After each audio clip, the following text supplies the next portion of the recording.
You're listening to The Money Hour with your host, Tina Mitchell, and co-host Keelan Harvey on Alternative Talk AM 1150. Now, back to the show with local mortgage experts Tina Mitchell and Keelan Harvey. Welcome back to The Money Hour with your host, Tina Mitchell. And your co-host, Keelan Harvey. You're a local mortgage experts right here at 1150 AM KKNW, the Saturday, February 23rd show. We're here to help you build a strong financial blueprint 1 week and one show at a time. If you're hearing our show at a different time or day, you are listening to a rebroadcast. But if you'd like to connect with the guest or have any questions, please call the show at 1-855-400-1150. Again, that's 1-855-400-1150 or online at themoneyhour.com. In studio right now, we have Dan Edwards, the Eastside Real Estate Team, Keller Williams Realty Bellevue, and we're going to continue our conversation with the tech-enabled agent. Dan, thank you so much for coming back in studio. It's been a little while since we've chatted. Well, Tina, thanks for having me. Keelan, thanks for having me. This is an honor and a pleasure to be here talking with you guys. Likewise. And a little bit about Dan. Again, the Eastside Real Estate Team, Keller Williams Realty. Dan entered real estate in March of 2006. His background in sales, business, and technology had enabled him to be more efficient real estate professional. He loves real estate and people, and it was only natural that he would enjoy putting the two together. Dan's vision is to ensure the purpose of buying, selling, and investing in real estate, making it a positive one. He believes in leveraging the power of strengths. The Eastside Real Estate Team's mission is to be a professional, quality team with a vision to build and strengthen their community by guiding their clients through the process of buying, selling, or investing in real estate right on the East Side. As team leader, Dan is dedicated to helping empower his team members to achieve their mission. In addition, he works with buyers and sellers to negotiate a strong position to purchase their home. As a certified negotiating expert, Dan seeks to leverage his skills into the best possible negotiating position for his clients. Investing in real estate is why Dan started in his career in real estate, helping investors identify their needs, return on an investment, and investing strategies is a passion of Dan as well. So, Dan, we were talking about how technology is changing all the industries. I mean, it's changing everything in this world and how we function and the things and how we do things, period. So, in what ways do you think specifically it's shaping real estate? That's a great question. Let me first start off by saying that, Dan did a great job kind of outlining kind of the role of technology with agents and how it can enhance their businesses.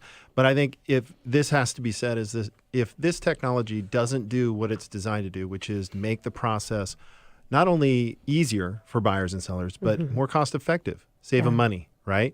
And as agents, we're constantly talking about new technology. What can we do to help our clients better? But what we don't always do is connect the dots. How can it save our clients money? And your money hour point about investing, getting off the rat race, the rent race or whatever it's called, right? Love that. And getting onto something, technology can help you do that. Yeah. Right? Yeah. So, and it can help you do that, which in turn grows your wealth. So that's where I see the industry is always trying to figure out how to use it, but there's sometimes a disconnect. Like you go, technology will solve all the problems, right? Dan alluded to it earlier in the first segment.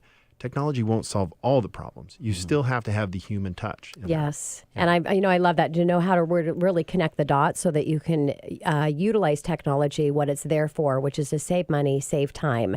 And so what about with technology, what's important for consumers that they should know about? So I have a saying for us and our team is that we will utilize technology but not get trapped by it. And sometimes you have paralysis by analysis, right? And there's so much great information out there. It's like, most people that do stock trading, all that kind of stuff, they're now analyzing a lot of data in order to kind of find the peaks and valleys, right? But the real estate purchase is not solely an investment. It's a home. Yes. Yeah. It's a place where people live. The emotional. So if you get caught up in the technology and it's like, gosh, I look at my Zestimate and here's where it's at and where should I sell and when should I buy and all those kinds of things, sometimes you end up not making a decision because you're so overwhelmed by the amount of information. Yeah. So the goal should be for any technology out there is, and actually a high percentage of the majority of technology that's being developed in the real estate sector isn't for the consumer. It's for the agent. So how do you actually change that? And I think that's some of the things that I want to talk about today. Okay. I like that. A confused mind doesn't act, right? Yeah. Yeah. And even though me and Tina, we do a lot of numbers and things like that. That's not our love, and that's not your guys' love in selling the house. I love the numbers. Well, I love the numbers too, but like the warm and fuzzy is Yes, handing 100%. keys over to a family and changing Exactly. a legacy that keeps me motivated. You know, you can only look at so many 30-year, 15-year mortgages, interest rate, blah blah blah. Yeah. You know, to really find your why. Yeah, when you can connect that you're sitting across a couple that have spent 30 years in this home, Yeah. right? Yeah. And now it's time to make a change. They want somebody that cares the same amount as they do about what's about to happen. Yeah. And the process is confusing. Easier said than done. The process can be confusing. So to be able to have an agent that can interpret the data and then kind of step in there personally, I think that's very key to Yeah, this and whole always process. it's important to have the left side of the brain, which is the facts and the numbers, and the right hand side of the brain, which is the story and the emotion. You've got to really bring that balance in, because otherwise it can be a pretty bad process. Yeah, it gets transactional. And speaking of, Dan, what is big data? Okay, so let's geek out here a little bit, because I Love geeking like to out. do that. So picture, if you will, okay, those of you that are listening to this on the radio, they don't see I'm holding a water bottle in my hand with water, right? Which we're not supposed to have in the studio, by the way. Okay. But our engineer lets not us. just pretending like I do. Hypothetically. Hypothetically, if I yeah. was holding a bottle of water, right, that represents a certain amount of data, right? Now picture the ocean. Okay, that's big data. So Yes. in the real estate world, big data is not just the listings that are available today. It's all the listings that ever sold since they started collecting that data. Yeah, wow. Okay. In addition, let's take it to another level. Today we got into contract with a particular buyer, right? So that buyer got into contract on their home. But wouldn't that buyer like to have the insight of what, statistically speaking, makes my offer more successful as I formulate it? And the only way to do that is to tap into big data, is to tap into not just the purchases that were done here in Seattle in this particular market, but the purchases in similar markets across the country of when you formulate an offer with a certain amount of earnest money, with a certain amount of down payment, with a certain amount of offer price on the current asking price. So big data is all of that information That's crazy. so that you can use that in order to help your buyers make a more informed decision. That's what big data is pulling in traffic data, pulling in tax data, pulling in what the appreciation of a specific neighborhood over the history, and then similar neighborhoods across the country. Yeah. So being able to tap into not just a small data set, but huge, immense data sets. And how exciting for big data, because it's really going to help for consumers to feel more confident in the decision that they're making, because they've got all of that amazing information. Right. Yeah. Instead of having analysis paralysis, you Yes. have some conclusions, and It just brings it all together. and we'll talk about the conclusions when we're talking about the AI. Yeah, so let's get right into that. Let's talk about AI, artificial intelligence. So that's the part that I alluded to. So you can't actually have AI without big data. You can make a few decisions, but you can't really go on the high level of, and actually AI is actually artificial thinking. It's planning ahead. So there's no pre-programmed result. So it's taking all these factors and saying, we think this could happen. Here's an example outside of real estate. Let's say that you have an app on your phone that's connected to your health and medical records, right? Okay. And one day you wake up, you got a rash on your arm, and it's kind of scratchy, right? So you take out your phone that's connected to your health background, and you take a picture of that. So AI is actually scanning that picture, cross-referencing that picture against your medical history, against others' medical history, against the photo. And then it's actually the AI, the thinking is where it looks at your calendar, determines you have time available for a doctor's consult, actually pre-orders the medication because it determines it's like a brown recluse spider bite, and has a solution for you without any interaction from you whatsoever. Wow. That's the artificial intelligence portion. And how that translates for the homeowner is some of the things that we're doing at Keller Williams with our technology is every single listing that goes into the MLS anywhere in the United States gets put into our big data bank. Okay. And every photograph is scanned. And those photographs are then cataloged by the attributes in the pictures that the AI recognizes. So now how that translates for our consumer product that we're going to be releasing at the end of Q2 is consumers can start to like things in pictures and it's going to start to feed them properties that match their criteria with similar attributes in those pictures. That is crazy. And that is so powerful because the individual consumer has so many different connections and likes and dislikes to a property that who would have time to be able to manage and figure all that out? And now you've got technology that's going to be able to do it. And how much less stressful for a consumer to be able to just automatically get available to them on their phone properties that are most likely they're for them. Yeah, it's the predictive analytics where it starts to tell you what you like. Yes. Yeah, love that. I like the pictures too. We were talking about one episode, like the attention span of us compared to a goldfish, and we're going to lose in a couple of years. So that's kind of a nice thing. When we were chatting with Dan earlier, we were talking about some of the challenges with agents and technology. What are some of the biggest challenges for home buyers, and what do they face with technology? Well, so when we were in an incredible hot buyer's market, it was about getting an offer accepted. And I already kind of alluded to the ability to use technology in order to give your buyer a leg up. Mm-hmm. So there's that. But also to help you determine the areas you want to live in, right? So the different types of factors that go into where you want to live, in my experience, I've found that there are multiple neighborhoods across the east side that certain individuals are going to want to live in, right? Mm-hmm. So there's neighborhoods in Kirkland that are similar to neighborhoods in Sammamish.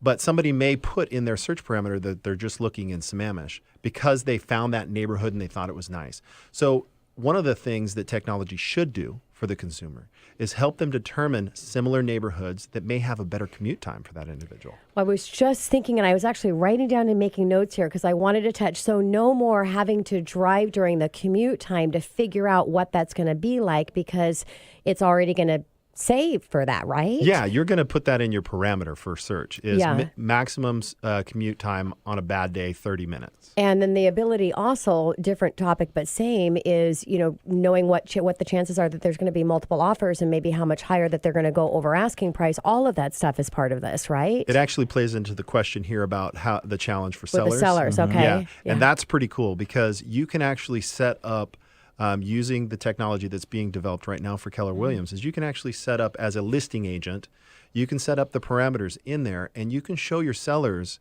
that based on the current market conditions in that neighborhood, if you list it here, it's going to take 14 days to sell versus here. And it actually, there's a law of diminishing returns. When you overlist a property and it's too much money, that it actually is going to take twice as long to sell it. And that costs them money. So here's the interesting thing that'll be interesting to see because right now we've got a lot of great data. Take AI out of it. And you know what homes are selling for, how long they stay on the market, all of this stuff. But sellers a lot of the times don't listen to the data that they're being shown. So it'll be interesting to see if this creates a different mind shift and thought process to have trust in technology and to take out the emotional piece. Well, when it comes to the data, numbers can tell a story, right? Yes. But you still have to make your choice. You still have to make your decision.